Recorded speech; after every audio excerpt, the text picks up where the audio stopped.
Hello everyone, my name is War of Noise because that's what this is.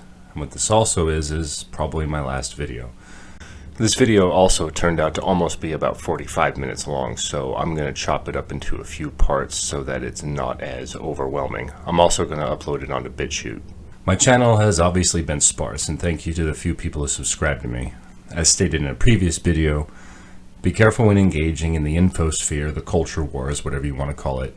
Don't stare too long into the abyss because it gazes back into you and you eventually become the monster you're trying to fight.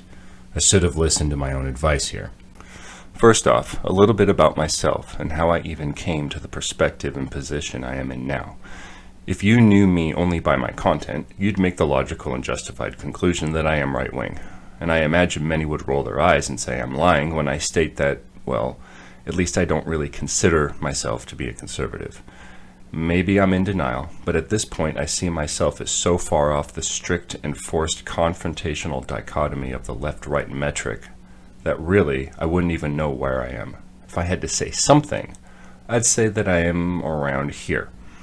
Now, a lot of people say this, but over the years I found myself spiraling around, and this seems to be more or less where I've settled. I used to be a part of the radical left a long time ago, in the 2002 to 2007 or 8-ish range. Funny thing is, what was considered radical back then, as we were, will be considered moderate by most standards today. The idea of non-binary genders actually really hadn't even taken a hold then. Only the extremes of our group were saying that, and most of us were kind of rolling our eyes and saying, okay, yeah, cool, whatever. Over time, though, it became more and more apparent to me that I had joined essentially an extremist religion, and it became more apparent over time that I had committed the evil and abhorrent original sin of being born a straight white male. I was being coerced slowly into a position of self-loathing and self-hatred. There was another aspect of the circle of friends and acquaintances I developed over time that, looking back on it, really harmed my image of women despite the intent, I imagined, to produce the opposite. The girls in the group were very much into flirting and enticing men, and then drawing us in and aggressively rejecting us, lecturing us about consent, and basically ingraining the notion that we were causing acts of harm on virtue of our own existence. Another method of this they liked to use was bragging about their sexual escapades of sexual liberation and suggesting, without actually stating it, that, hey guys, you could join in too. To put this dynamic into a context that I can link, once upon a time at UC Davis there was James and Becky. They were in drama class together, started texting and hanging out, and she made a lot of their interactions about sex. They did a music jam with some friends, and she agreed to have him help her back to her place, and then they made out. Here, in excruciating detail, the encounter is recanted. For effect, I recommend you all read this as if it were being presented in front of a legal tribunal. So anyways, her roommates came home, which I guess means he had to leave, and you'd think that'd be that. Just some innocent college kids having an intimate encounter. Oh no, friends. This is where it takes a turn for the worse. You see, she got self-conscious about the hickeys on her neck and started to rethink their encounter. Yes, the hickeys on her neck were disgusting and him marking his territory. Her mom says she was indeed violated. He didn't gain explicit consent to touch her butt or her breasts. And then, inevitably, as it has happened tens of thousands of times since it was enacted, the Title IX Inquisition stepped in. He was investigated thoroughly. All details must be remembered exactly, bro, or you're fucked. And of course, believe the victim. 12 grand and weeks of fear later, he was cleared of any wrongdoing and allowed to continue existing. Yay. Quick question. Can you imagine how this poor young man's trust of women was absolutely destroyed? How disillusioning this must have been? This was a while ago, and I hope he's well, but sadly I have to say I wouldn't be surprised if he'd ended up harming himself over this later, or at the very least becoming an outright anti-feminist. Misogyny was created, most likely, where it would not have been otherwise. It's this kind of shit that compromises a more accurate view on the future that liberals want. A neo-puritanical approach to intimacy gauged by tribunals and private court systems. And it was this kind of mentality that I was starting to see forming in the people that I was hanging around. It was also other things like me being white meant everything I did was racist. Me being a man everything I did was sexist. Me being straight, everything I did was anti-gay, and so on.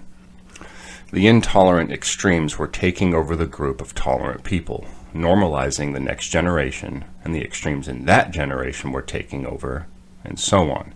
It was a constant cycle of increasing fundamentalism wherein the most outlandish perspectives taken for the sake of simply being more ideologically pure than everyone else would set the tone.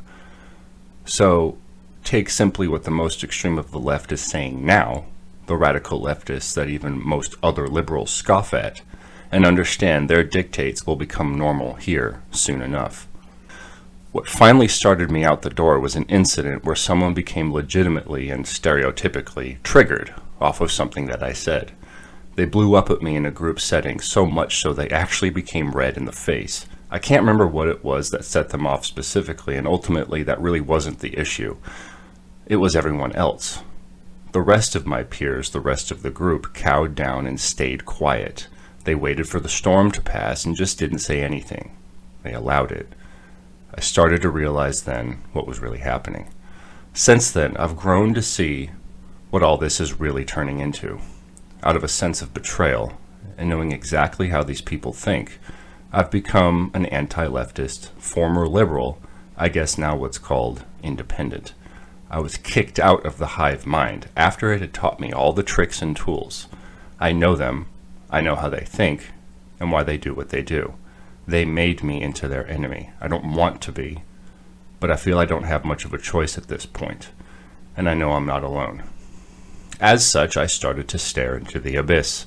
I acted out of a sense of being wrong and being spited, just as they do. However, over time, I started to become hard to be around. The desire to remain informed, indeed, conflicted with my need to stay sane. My mental health definitely was contingent on my media consumption, which wasn't good, and I had to have others point out that I was starting to turn into the same kind of crazy shit I was working to inform myself on and ultimately combat. This was the wrong approach. It also stifled my video-making priorities, as there was always some part of me shying away from it. I have lots of research, friends. Oh yes, pages and pages. And what am I doing with it? How is it helping me? What benefit am I getting from it? In all honesty, not much. It doesn't improve my day-to-day life, and frankly, most of it I've forgotten.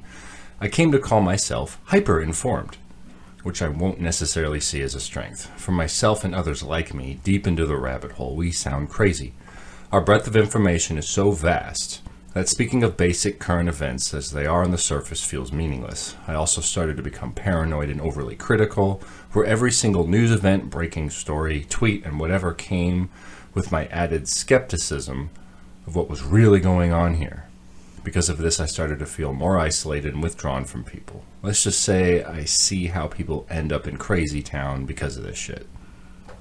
For those in the same boat, aside from the warning already given, I also encourage you to be careful with those who I call, for lack of a better term, normies, i.e. normal people, I suppose, those who are not in this as we are. Be careful with them and be careful how you come off. You'll start to vent, cornering people with conversation with a deluge of scattered information, and it won't help anything. You'll back them into corners, get them defensive, and ultimately be counterproductive. I made the mistake once of informing someone who trusted my opinion on something I found to be, at least from my perspective, basic knowledge. I can't remember what it was specifically, but it really freaked them out because it shattered their worldview pretty quickly. It took me about a decade or so to get to where I am now, and I realize I can't expedite someone through this process. I recommend you take the same approach. Furthermore, I have become addicted to the screen. Hours and hours, I am sure if I added them up, legit years of my life at this point, have been spent staring at screens. It's obvious to me I am far behind in life. Is this because of my screen staring? Not exclusively, no, but it has a lot to do with it. Others I know are as involved, if not more, in the same topics and approaches I am, yet seem to be doing fine. It's clear to me, at least, I'm not built for this. My personal growth has been severely stunted here, and I need to move on with life. I need to grow up. This isn't for everybody. It wasn't an entire waste, though. There is a need to be informed. There is a lot of lying going on, and there is a lot going on. The rest of this video will be a scattered information dump of stuff I've found out. It will be hard and fast, and I'll try to end it on a positive note. Keep in mind, however, the world keeps spinning, and the most important thing to do is live. You want to fight the system? You want to beat them? Live well, be content, be productive, and try to help others more than you help yourself. As far as I care, the end goal, big picture-wise, insofar as they are concerned, is for that to no longer be the case. But I digress.